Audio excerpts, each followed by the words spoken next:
Hola, you amazing artist, and welcome to the Media Studio. So today I'm going to answer a specific question about having a membership site or Patreon.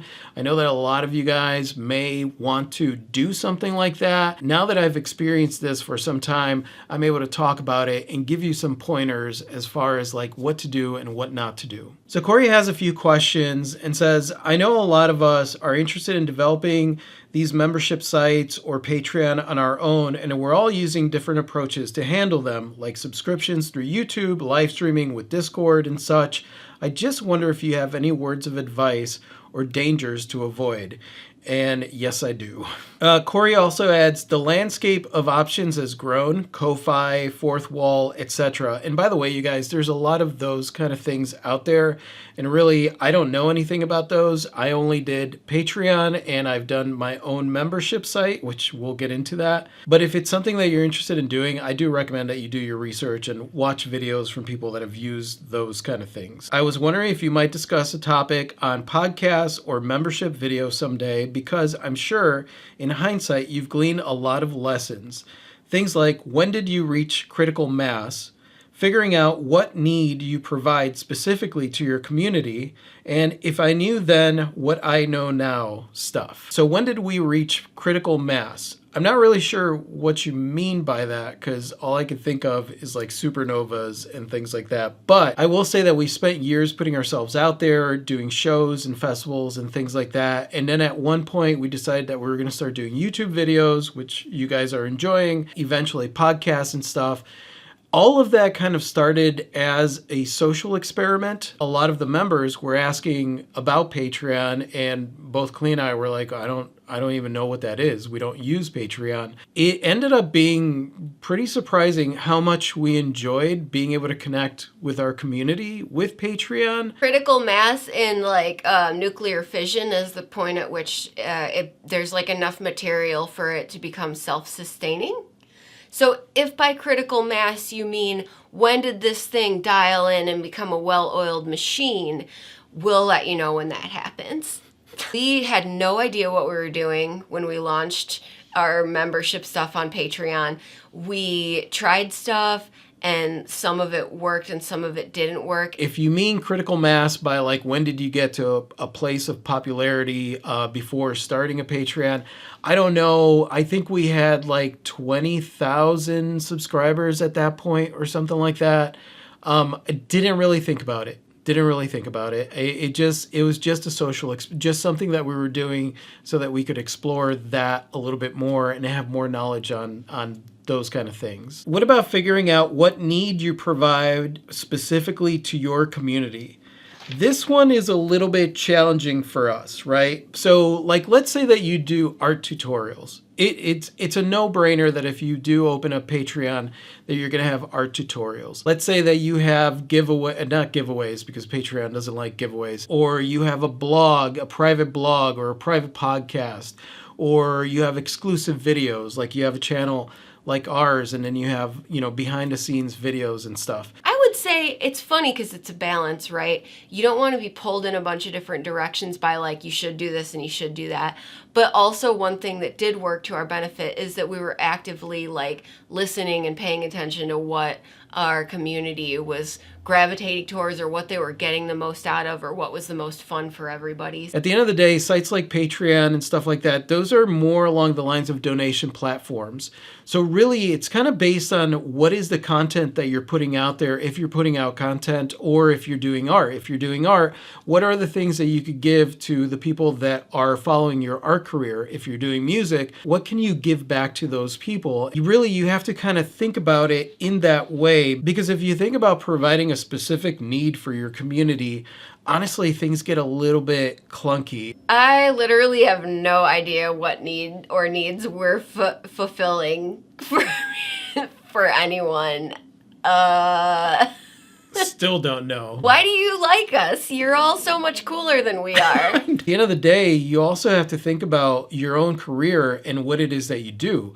We're not necessarily content creators, but we're not content creators. We are artists. We create stuff. It's what we set out to do. We never set out to be mentors or things like that. You really want to think about what is it that I want to add that I'm already doing, right? People that are already doing something that I'm fascinated by. Yeah. And so like I'm super interested, and basically I just want more of them. If you're already doing your thing and you just let that develop, then there's going to be people that really love that and they just want more of it, and that's kind of how it goes. The biggest thing that I ran into when we started Patreon in the first few years of membership or Patreon or whatever it was I kept adding stuff to it. Oh no, these people are donating. So like, yes, we release stuff on YouTube, but also we're going to have to do this, and we're going to have to do this, and we're going to have to do this. Honestly, you really have to think about it, because for us personally, what we realized was our Patreon community was about connecting a little bit deeper. People are supporting these videos. People are supporting our opinion. People are supporting this side of what we do. We could do our art career and not concern ourselves with sharing any information out there. But instead, we took an approach where I wanted to share these experiences, because there was a lot of videos out there and a lot of stuff sounded really good, but it just didn't, a lot of it, I was like, I can't relate to this. I wanted to do videos that were much more in layman's terms, just real, authentic, not trying to sell something, although I do try to sell my book sometimes. You have books?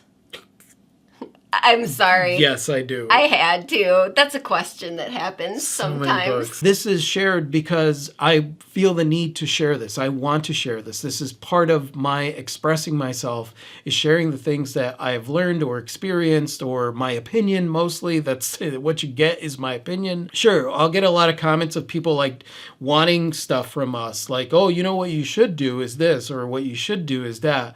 But at the end of the day, if you want any of this stuff to be sustainable, including Patreon or having a membership site, you really have to do the things that you would do anyway. Look at the people that do support you on Patreon as people that just like what you already do, right? So you really have to decide that based on what it is that you are doing now, and decide what kind of things you're going to add to your Patreon.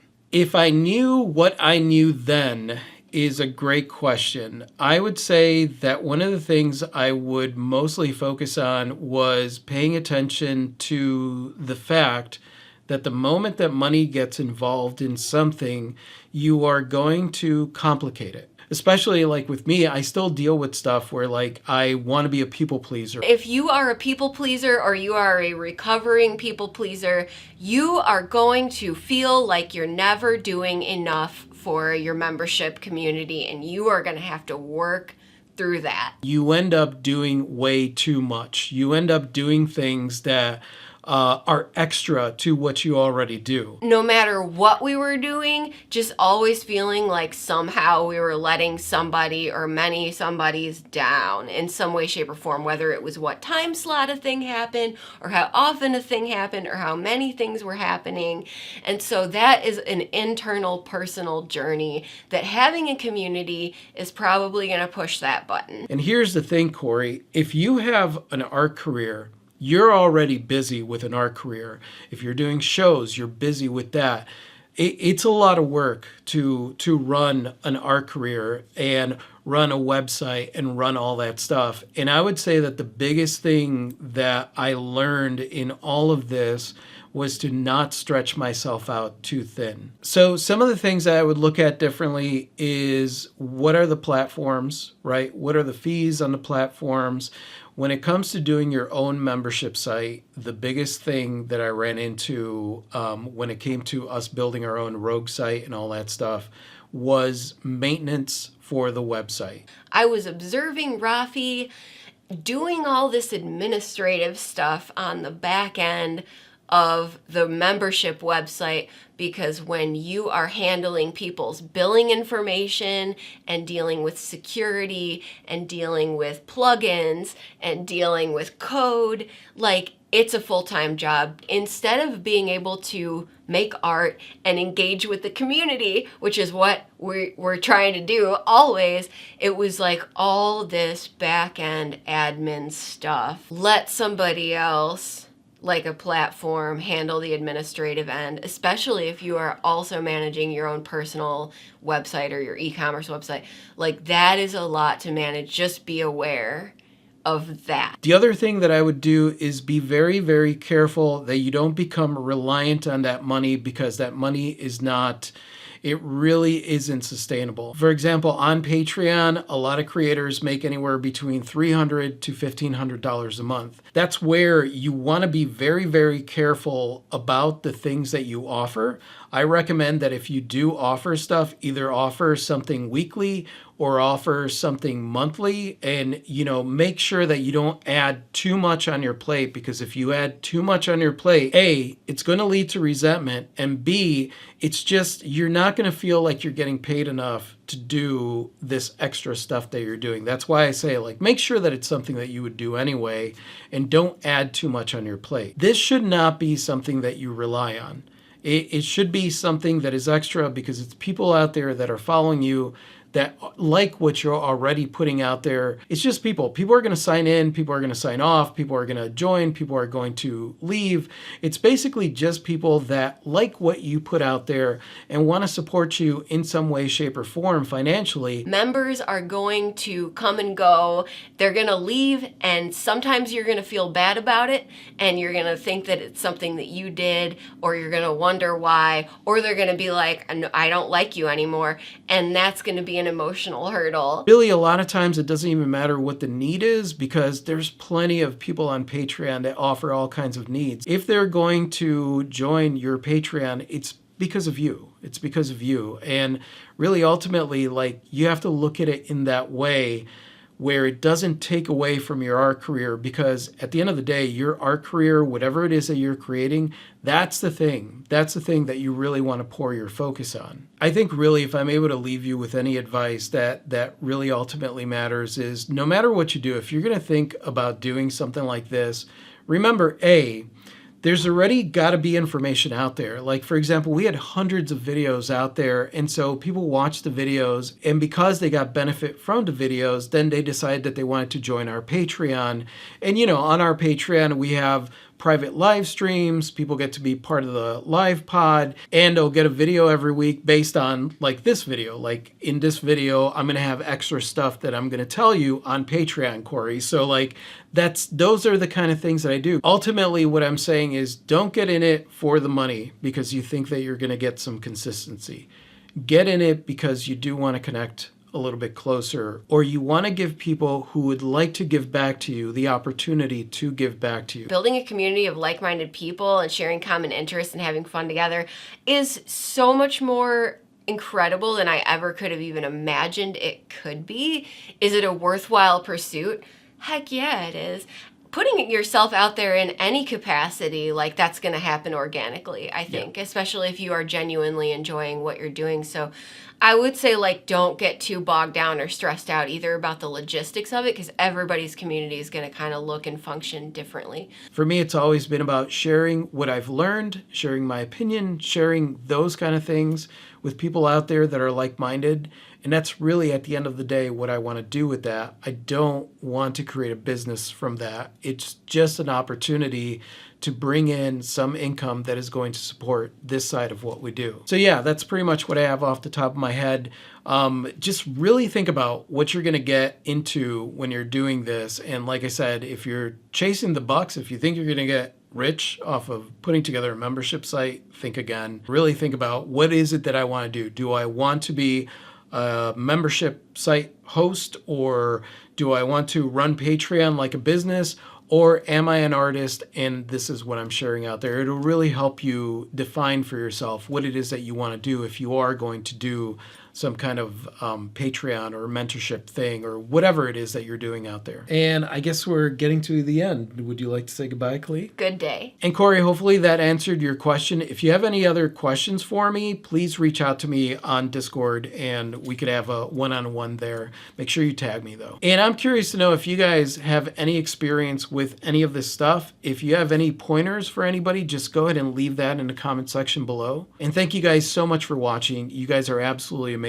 I totally adore you. And if you like this and you'd like to watch more like this, go ahead and click right over here, even though this isn't really what I talk about, but go ahead and click over here to subscribe. And other than that, absolutely adore you guys, and I will talk to you later. Adios.